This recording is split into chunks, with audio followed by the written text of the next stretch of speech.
Hello guys, welcome back to the channel. In today's video, I'm going to show you how to harvest the plants with the chalk mutation or chocolate mutation for the Easter Achievements 2026 in Grow a Garden game of Roblox Easter update.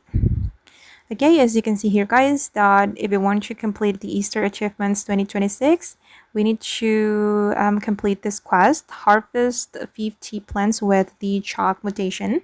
And I'm going to show you how you can get the chalk mutation. Basically, you need the chocolate sprinkler that you can buy from this Easter shop.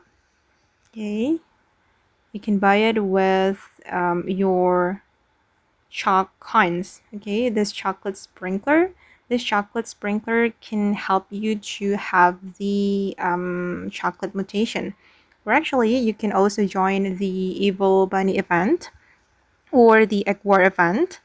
The event will give you chance to get the chocolate sprinkler for free, and once you have the chocolate sprinkler, you can place it in your garden.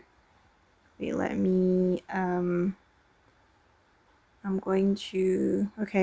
use the chocolate sprinkler. I'm gonna put it here to get the chocolate mutation. Okay, it will cover your plant with chocolate so they can get the chalk mutation. Okay guys, and that's how you can harvest plants with the chocolate mutation or chalk mutations in a Grow a Garden game of Roblox to complete the Easter achievement. I hope this video will be useful for you. Thank you so much for watching and bye!